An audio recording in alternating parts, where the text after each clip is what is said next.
এবার টিটি একটা হুমকি দিচ্ছে, সেই ছবি আপনাদেরকে দেখাবো। কোথায়, কেন? বাংলাদেশে পাঠানোর হুমকি দেওয়া হচ্ছে। ট্রেনের টিকিট না কাটায় হুমকি দিচ্ছেন টিটি। শিউরি শিয়ালদা এক্সপ্রেসে এমনই হুমকি।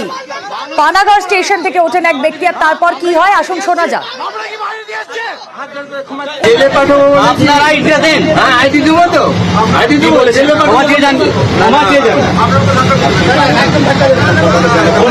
আপনি বলেছেন বাংলাদেশ পাঠাবো, বাংলাদেশ কেন পাঠাবেন? আমরা কি বাইরে থেকে এসছি? আমরা কি বাইরে থেকে এসছি? লাইভ চলবে কিনা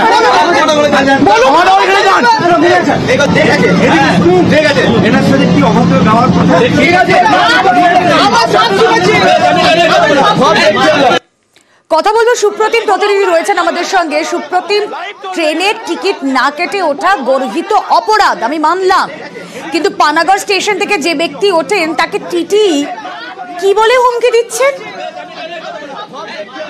দেখো, যে ঘটনা ঘটেছিল সেটা হচ্ছে যে শিউরি শিয়ালদাকে নেমে এসছে, যখন পানাগড় স্টেশনের কাছে যায় এক ব্যক্তি ওঠে এবং সেখানে কিন্তু সেই ব্যক্তির কাছে টিকিট ছিল না, এবং তখনই কিন্তু সেই ব্যক্তিকে বাংলাদেশ পাঠিয়ে দেওয়ার হুমকি দেয় ওই টিটি। এবং সেই সময় কিন্তু ট্রেনে যারা ছিলেন এবং তারা কিন্তু প্রত্যেকেই সঙ্গে সঙ্গে প্রতিবাদ করে এবং টিটিকে ঘিরে ধরে প্রতিবাদ বিক্ষোভ দেখায় থাকে। পরে অবশ্য টিটি ক্ষমা চেয়ে নেয় ব্যক্তির কাছে যে তিনি ভুল বলেছেন। তারপরে কিন্তু টিটি রেহাই মেলে এবং তাদের কিন্তু গোটা ট্রেনের যে যাত্রীরা ছিল তারা কিন্তু ওই কামরায় থাকা যাত্রীরা কিন্তু বিক্ষোভ দেখা থাকে। পরে ওই ব্যক্তিকে যে ফাইন আছে রেল কর্তৃপক্ষের, সেই ফাইন দিয়ে ফাইন চাওয়া হয় এবং পরে এই ব্যক্তি কিন্তু বর্ধমান স্টেশনে নেমে যায়। তবে এই যে ঘটনা, এই যে বাংলাদেশ পাঠিয়ে দেওয়ার যে হুমকি দিচ্ছে, তাতে কিন্তু যাদের যথেষ্ট নিন্দার ঝড় উঠেছে। বেশ। পানাগড় পেরিয়ে যাওয়ার পরে একটা সংখ্যালঘু লোক উঠেছিল, তো তাকে টিটি যখন টিকিটের জন্য জিজ্ঞাসা করে, তো সে টিকিট দেখাতে পারেনি, তো তার সঙ্গে কিছু ধাক্কাধাক্কি হয়।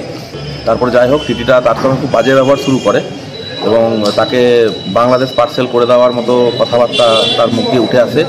এটা অস্বীকার করার কোনো জায়গা নেই যে লোকটা টিকিট না কেটে উঠেছে, কিন্তু তার জন্য তাকে পানিশমেন্ট দেওয়ার বদলে তাকে এই ধরনের ল্যাঙ্গুয়েজ ইউজ করাটা, এটা আমি কন্ডেম করেছি। এটা হয়েছিল আমাদের শিউরি শিয়ালদা মেমো। তারপরে কি ক্ষমা চেয়েছিল? হ্যাঁ, তারপর টিটি ক্ষমা চেয়েছে। টিটি নিজের ভুল বুঝতে পেরেছিল।